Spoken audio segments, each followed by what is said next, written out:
Hello friends, welcome back to our English learning series. This is part 4 of our Common Mistakes in English series. In today's video, we are going to look at 10 more common mistakes that many intermediate learners make while speaking or writing English. I'll explain each mistake with examples, and at the end, I'll also share how you can get easy notes of this lesson from the video description to revise quickly. So let's begin. नमस्ते। कभी ऐसा हुआ है कि English बोलते हुए कोई छोटी सी गलती हो गई हो और बाद में लगा हो अरे ये नहीं बोलना था। आज हम बिल्कुल वैसी ही कुछ आम गलतियों पर बात करेंगे और देखेंगे कि कैसे छोटे छोटे बदलाव हमारी इंग्लिश को और भी इम्प्रेसिव बना सकते हैं। तो चलिए एक सवाल से शुरू करते हैं। स्क्रीन पर 2 सेंटेंस हैं, जरा इन पर एक नजर डालिए। क्या कुछ अटपटा लग रहा है? देखिए, आज हम जिन गलतियों की बात करने वाले हैं ना, वो इतनी कॉमन है कि अक्सर लोग ध्यान ही नहीं देते। पर सच कहूँ, यही वो छोटी छोटी चीजें हैं जो अच्छी इंग्लिश और ठीक-ठाक इंग्लिश में फर्क पैदा करती हैं। तो आज का हमारा प्लान क्या है? हम 3 तरह की गलतियों पर फोकस करेंगे। पहली, प्रेपोजिशन पिटफॉल्स, मतलब प्रेपोजिशन की छोटी छोटी गलतियाँ। दूसरी, द रिडंडेंसी ट्रैप, यानी जब हम बिना जरूरत के एक्स्ट्रा शब्द इस्तेमाल कर लेते हैं। और तीसरी, ट्रिकी ग्रामर न्यूआंसेस, ग्रामर की कुछ ऐसी बारीकियां जहां अक्सर लोग फंस जाते हैं। इनको ऐसे ग्रुप्स में समझने का फायदा ये है कि आपको सिर्फ रट्टे में ही मारने पड़ेंगे, आप पैटर्न समझ जाएंगे।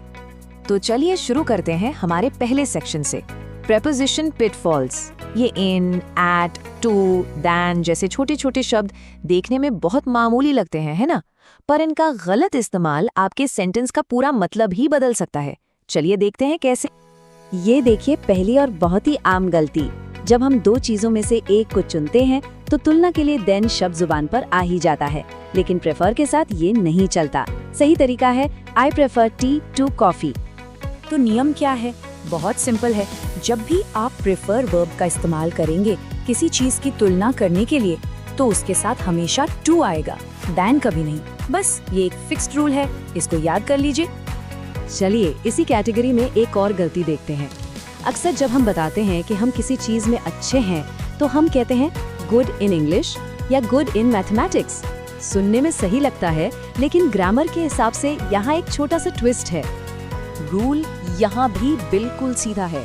जब भी आप किसी स्किल या सब्जेक्ट में अपनी काबिलियत बता रहे हैं तो सही फ्रेज गुड एट होता है, गुड इन नहीं। तो अगली बार से good at cooking, good at sports, कुछ भी, बस एट याद रखना है। और अब प्रेपोजिशन से जुड़ी हमारी तीसरी और आखिरी गलती, ये कंपैरेटिव एडजेक्टिव से जुड़ी है। She is more senior than me सुनने में कितना कॉमन लगता है ना, लेकिन ये गलत है। और मजे की बात ये है कि सीनियर अकेला नहीं है। यहाँ स्क्रीन पर देखिए, ये सारे शब्द जैसे junior, superior, inferior, preferable, prior, ये सब एक ही परिवार के हैं। इन सब के बाद तुलना के लिए देन नहीं बल्कि टू लगता है। तो एक बार आपने ये पैटर्न पकड़ लिया तो फिर गलती होगी ही नहीं।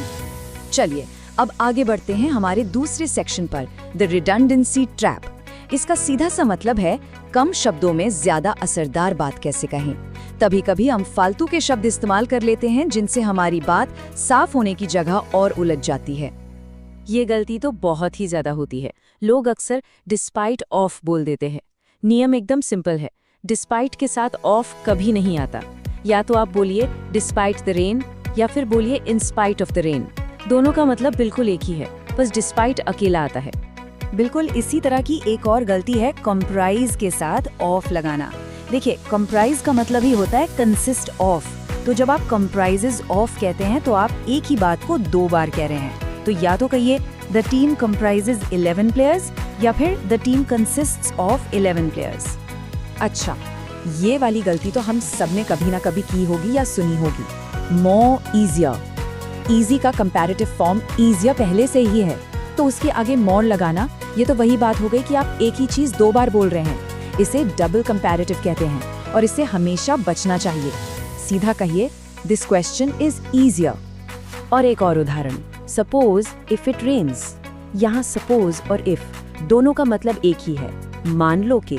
तो दोनों को एक साथ इस्तेमाल करने की कोई जरूरत ही नहीं है।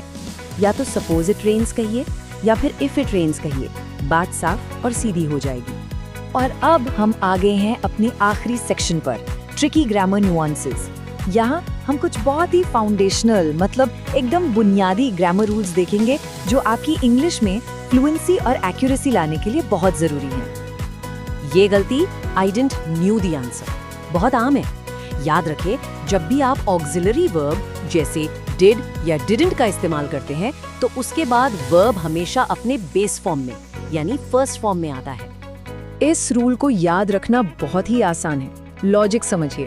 पहला, जैसे ही आपने सेंटेंस में डिड या डिडंट लगा दिया, आपने पहले ही बता दिया कि बात पास्ट टेंस की हो रही है। तो दूसरा, अब मेन वर्ब को दोबारा पास्ट टेंस में बदलने की कोई जरूरत ही नहीं है, उसे उसके ओरिजिनल फॉर्म में ही रहने दें, जैसे नो, गो, सी। अगली बारीकी है ईच और एवरी के इस्तेमाल को लेकर। ये दोनों शब्द हमेशा अपने बाद सिंगुलर नाउन लेते हैं, मतलब एक वचन। भले ही आप क्लास के सारे स्टूडेंट्स की बात कर रहे हों, आप कहेंगे ईच स्टूडेंट, ना कि each students. Every student, every person. और हमारी लिस्ट में आखिरी नुक्ता है से और टेल का फर्क। ये बहुत कंफ्यूजिंग हो सकता है। सिंपल तरीके से समझिए, जब आप ये बताते हैं कि बात किससे कही गई तो टेल के बाद सीधा उस इंसान का नाम या प्रोनाउन आता है, जैसे शी टोल्ड मी। लेकिन अगर आप से का इस्तेमाल कर रहे हैं तो आपको टू लगाना पड़ेगा, जैसे शी सेड टू मी। तो हमने काफी कुछ देख लिया है ना, अब सबको एक साथ जोड़कर देखते हैं। ये जो छोटे छोटे सुधार है ना, जब आप इन्हें अपनी बातचीत में शामिल करते हैं तो इसका बहुत बड़ा असर पड़ता है। आपकी बात ज्यादा साफ और ज्यादा असरदार हो जाती है। तो आज के की टेकअवेज क्या हैं? हमने 3 तरह के एरर पैटर्न देखे। पहला, प्रीपोजिशन पिटफॉल्स, मतलब टू, एट, दैन जैसे छोटे शब्दों पर ध्यान देना है। दूसरा, द रिडंडेंसी ट्रैप, यानी ऑफ, मोर, इफ जैसे फालतू शब्दों को हटाकर अपनी बात को क्रिस्प बनाना है। और तीसरा, कोर ग्रामर न्यूआंसेस, वर्ब्स और नाउन्स के बेसिक रूल्स को पक्का करना है। बस ये 3 बातें आपकी इंग्लिश को नेक्स्ट लेवल पर ले जा सकती हैं। एक बात और, इन गलतियों को सुधारने का मतलब सिर्फ ग्रामर के नियम रटना नहीं है। असली मकसद है अपनी बात को, अपने आइडिया को और भी ज्यादा साफ, सटीक और असरदार तरीके से दूसरों तक पहुंचाना। और आखिर में मैं एक सवाल के साथ आपको छोड़ जाता हूँ। हमने आज नियमों की बात की, बिल्कुल, लेकिन इंग्लिश तो एक ग्लोबल लैंग्वेज है जो लगातार बदल रही है, इवॉल्व हो रही है। तो ऐसे में ग्रामर के सही होने का असली मतलब क्या है?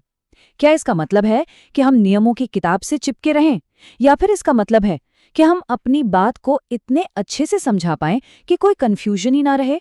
सोचिएगा जरूर। Friends, these were 10 more common English mistakes that many learners make. If you want to revise quickly, I have prepared a notes of today's lesson. You can find the notes link in the description box. Make sure to check it out, it will help you remember these rules in just a few minutes. Also, don't forget to like this video, subscribe to my channel, share this video with friends who are learning English. See you in the next lesson. Until then, keep practicing and keep improving.